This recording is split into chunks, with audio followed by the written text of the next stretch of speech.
Place of worship act की सुनवाई करते हुए माननीय सुप्रीम कोर्ट ने यह कहा है कि जिन 18 स्थानों पर सर्वे का ऑर्डर हुआ है, अब उस पर आगे और कोई कोर्ट ऑर्डर नहीं करेगी।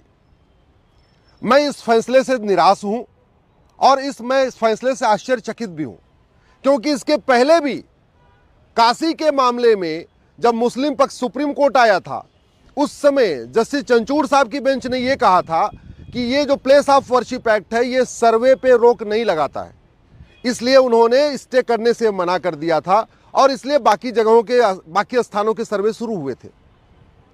दूसरी बात, अगर डिस्ट्रिक्ट कोर्ट सर्वे का ऑर्डर करती है तो उस ऑर्डर के खिलाफ सुप्रीम कोर्ट नहीं आया जाता, बल्कि उस ऑर्डर के खिलाफ हाई कोर्ट जाया जाता है और वो पक्ष हाई कोर्ट जाता है जो डिस्ट्रिक्ट कोर्ट में मुकदमा लड़ रहा होता है। जिन 18 स्थानों पे सर्वे का ऑर्डर हुआ, डिस्ट्रिक्ट कोर्ट ने ऑर्डर किया है, उसके पक्षकार हाई कोर्ट नहीं गए, उसके पक्षकार सुप्रीम कोर्ट भी नहीं आए। तीसरा पक्ष सुप्रीम कोर्ट आया, जमीयत उलमा हिंद आया, पर्सनल लॉ बोर्ड आया और भी कुछ संगठन आए जो कि उन 18 स्थानों पे पार्टी नहीं है, और उन तीसरे पक्षकारों के कहने पे माननीय सुप्रीम कोर्ट ने स्टे करने का ऑर्डर कर दिया। हालांकि ये टेम्परेरी स्टे है, फरवरी में इसके ऊपर फिर सुनवाई होगी, तब तक सरकार का भी जवाब आ जाएगा। लेकिन ये बड़े आश्चर्य की बात है कि जहां सामान्यतया ऐसे मामलों में कभी भी डिस्ट्रिक्ट कोर्ट के फैसले को सीधे सुप्रीम कोर्ट स्टे नहीं करता है, हाई कोर्ट जाने के लिए कहता है, लेकिन इस मामले में सुप्रीम कोर्ट ने स्टे कर दिया। मैं माननीय सुप्रीम कोर्ट के फैसले का स्वागत करता हूं, हताश हूं, निराश हूं, लेकिन स्वागत करता हूं। दूसरे पक्ष के लिए खुश हैं, अच्छी बात है, खुश रहे, स्टे हो गया इसलिए उनको खुश होना भी चाहिए।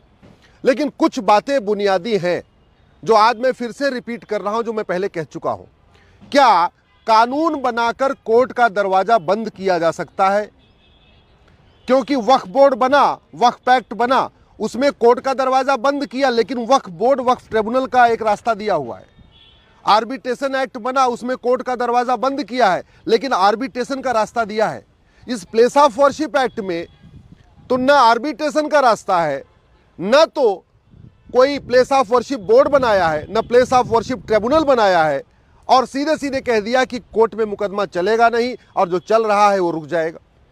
मेरा दूसरा सवाल ये है कि क्या इल्लीगल काम को लीगलाइज करने के लिए कानून बन सकता है? क्या बाबर, हुमायूं, तुगलक, गजनी, गोरी ने जो इल्लीगल काम किया था उसको लीगलाइज करने के लिए कानून बन सकता है क्या?